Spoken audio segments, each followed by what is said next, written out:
Assalamualaikum warahmatullahi wabarakatuh. Selamat datang kembali di channel Infoguna. Kita akan membahas prediksi soal seleksi P3K khususnya guru kelas SD atau PGSD berdasarkan pengembangan soal-soal yang telah muncul di tahap-tahap sebelumnya. Soal-soal untuk persiapan seleksi P3K 2024 dapat dipelajari melalui buku biru dari Infoguna, buku P3K PGSD Premium tahun 2024. Sudah lengkap untuk formasi guru kelas, terdiri dari soal, jawaban, dan pembahasan, baik teknis profesional untuk guru kelas SD, kompetensi manajerial, sosial kultural, dan wawancara. Buku dibuat per mapel jadi lebih mudah untuk dipelajari, total adalah 600 soal lebih. Untuk latihan lebih lanjut, disediakan juga buku kuning, Tryout P3K 2024 untuk guru kelas SD, berisi 1000 soal lebih untuk latihan, soal dan jawaban dibuat terpisah untuk latihan persiapan seleksi P3K tahun 2024. Buku asli dari Infoguna hanya tersedia di toko Shopee Pintermedia.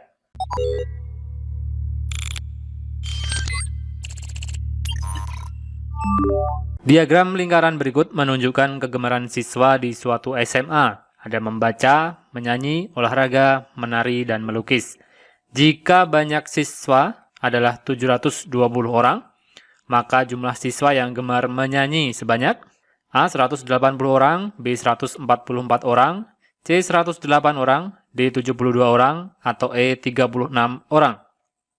Tentang membaca diagram, kali ini adalah diagram lingkaran. Yang ditanyakan adalah jumlah siswa yang gemar menyanyi. Kita lihat di diagram lingkaran, menyanyi ada di sini. Belum diketahui berapa persen siswa yang gemar menyanyi. Sedangkan diketahui jumlah atau banyaknya siswa adalah 720 orang. Maka langkah pertama adalah mencari berapa persen siswa yang suka menyanyi. Dengan cara, satu lingkaran penuh jelas adalah 100%. Maka untuk mencari jumlah siswa yang suka menyanyi dalam bentuk persen adalah 100% dikurangi 37%. Ini adalah yang gemar membaca. Kemudian 10% yang gemar melukis. 8% yang suka menari. Dan 30% yang adalah olahraga. Maka diketahui jumlah siswa yang suka menyanyi adalah 15%. Sudah kita ketahui persennya yang suka menyanyi, dengan mudah kita cari jumlah siswa realnya, yaitu dengan 15% dibagi 100% dikalikan 720 orang siswa. Ini adalah jumlah total siswa. Maka didapat adalah 108 orang. Ini adalah jumlah siswa yang gemar menyanyi. 108 orang adalah di opsi jawaban C. Semoga dapat dipahami soal terkait diagram lingkaran. Jarak rumah Andi dan rumah Budi adalah 385 km. Andi berkendara dari rumahnya menuju rumah Budi pada pukul 10 dengan kecepatan rata-rata 42 km per jam. Pada waktu yang bersamaan, Budi berkendara menuju rumah Andi dengan kecepatan 68 km per jam. Jika melalui jalan yang sama dan semua lancar, pada pukul berapakah mereka akan berpapasan? A. 11.30, B. 12, C. 12.30, D. 13, atau E. 13.30. Diketahui jaraknya adalah 385 km. Ini adalah soal terkait waktu berpapasan. Dalam soal diketahui jarak antara rumah Andi dan Budi adalah 385 km. Andi kita simbolkan dengan huruf A, Budi dengan huruf B. Andi atau A berkendara dari rumahnya menuju rumah B pada pukul 10 dengan kecepatan 42 km per jam. Sedangkan B menuju A dengan kecepatan 68 km per jam. Pukul berapakah mereka berpapasan? Maka penyelesaiannya adalah sebagai berikut. Waktu berpapasan adalah jarak dibagi total kecepatan dari A dan B. Yaitu jaraknya adalah 385 km di sini. Dibagi, kecepatan pertama adalah 42. Dimasukkan sini. Kecepatan B atau kecepatan kedua adalah 68 di sini. 385 dibagi 42 plus 68. Yang belakang ini hasilnya adalah 110. Maka 385 dibagi 110 hasilnya adalah 3,5 dalam satuan jam. Atau 3 jam 30 menit. Karena A atau Andi berangkat pada pukul 10, maka waktu berpapasan adalah 10 ditambah 3 jam 30 menit. Hasilnya adalah 13.30.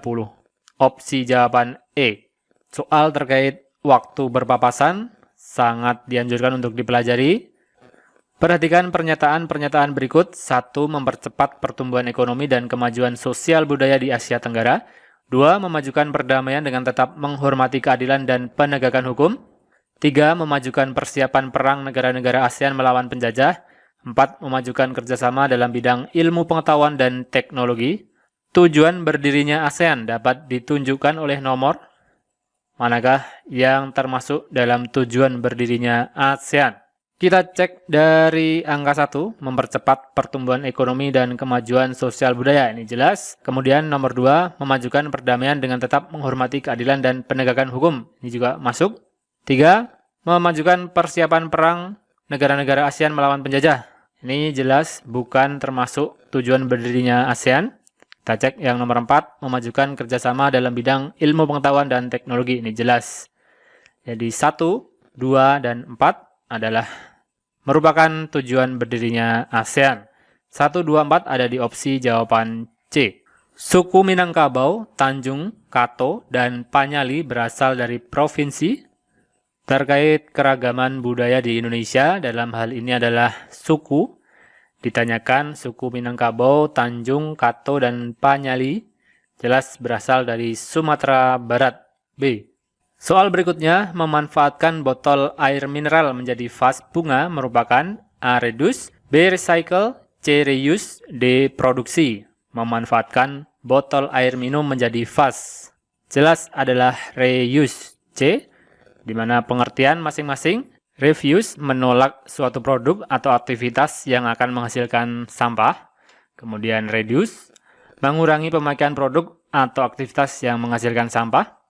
Reuse, menggunakan kembali barang-barang yang masih bisa digunakan. Dalam soal adalah botol air mineral menjadi vas. Kemudian recycle, perlu diketahui adalah mendaur ulang barang bekas menjadi sesuatu yang lebih bernilai. Jadi ada proses daur ulangnya. Kalau reuse tadi langsung digunakan. Kemudian rot, melakukan pembusukan untuk sampah organik atau kompos. Lanjut soal berikutnya. Arti rantai pada lambang sila kedua Pancasila adalah A. Rantai melambangkan persaudaraan yang kokoh antar warga negara. B. Rantai melambangkan pria dan wanita yang saling terikat dan berhubungan timbal balik. C. Rantai yang kokoh adalah wujud bersatunya Indonesia dalam bingkai persatuan Indonesia. D. Rantai melambangkan berputarnya keadilan dari rakyat, oleh rakyat, dan untuk rakyat. E. Rantai adalah wujud hukum yang harus dipatuhi setiap warga negara untuk menciptakan keadilan yang hakiki. Jawaban yang tepat adalah B. Mata rantai dalam simbol tersebut berbentuk persegi dan lingkaran yang saling mengaitkan. Mata rantai berbentuk persegi 4 merupakan lambang laki-laki, sedangkan mata rantai berbentuk lingkaran menggambarkan perempuan. Kemudian mata rantai yang saling mengaitkan melambangkan hubungan timbal balik antar umat manusia, baik laki-laki maupun perempuan. Sangat dianjurkan untuk dipelajari arti lambang sila, baik sila pertama sampai dengan sila kelima. Soal-soal untuk persiapan seleksi P3K 2024 dapat dipelajari melalui buku biru dari Infoguna, buku P3K PGSD Premium tahun 2024.